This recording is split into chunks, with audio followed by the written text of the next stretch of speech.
Welcome to the first episode of Masters of the Box, where we mix role-playing with live action. Yeah! Yeah! Let's do some punching. Yeah. The party received a letter asking them to meet one Skurlock Powell at the Green Dragon Inn regarding important business for the province. Not much more is stated than that. And with that, we join our party outside the Green Dragon. Anybody know what he looks like? I've never heard of this person. All I've ever heard was the letter that we received. Do any of you know of this person? No idea. I'm just here for the beer. Well, that's a given, Blogdoor. Let's proceed in and see if we can't figure out what's going on. You guys enter the Green Dragon. As you walk in, the inn is somewhat busy. Joseph, the owner and proprietor behind the bar, just simply motions you to the back room where your contact is ostentatiously waiting.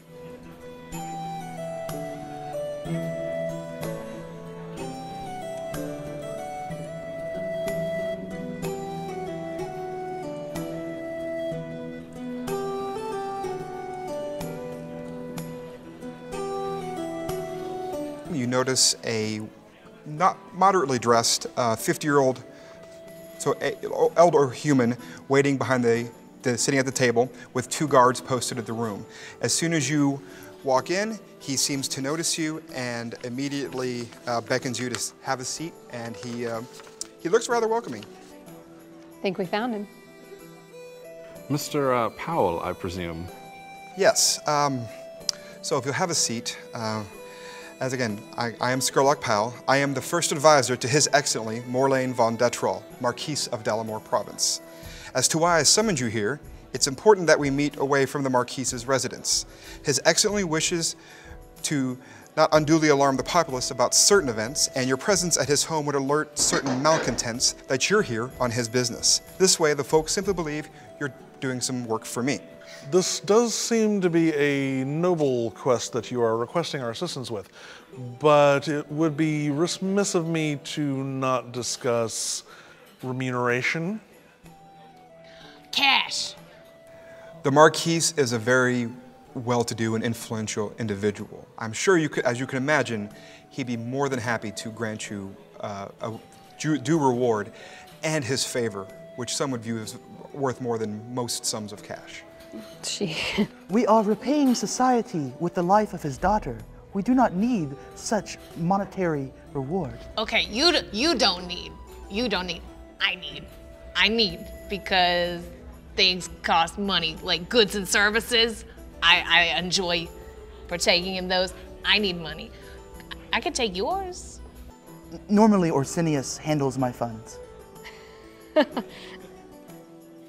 Yeah, I bet you His favor would be quite welcome, but in order to properly motivate my associates, we would need to speak in hard terms. He writes down a sum on a piece of paper and he slides it over to you. It's substantial. I think that will cover our requirements. Aoife's been standing in the back and peers over his shoulder. She also perked up when he said something about favor. So, do you have any further questions? Could we have an upfront for some expenses along the way? Sadly, I am not equipped with any funds on me at the moment, but... We're wasting time. His daughter is in peril. Where is this tracker? The tracker is currently recovering.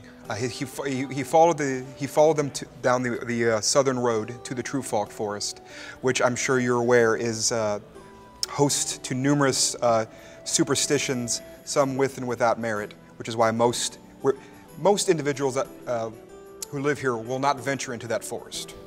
Yes, I'm familiar with the area. I don't believe we need to speak with the tracker. I think we should just make our way as quickly as possible. Fair enough. I like the way you think. Then we shall proceed with all due haste. Oh, please do, and again, please make sure his daughter comes back safely. We will do our utmost. I agree. All right, at that point, you guys, I take it, begin to head out.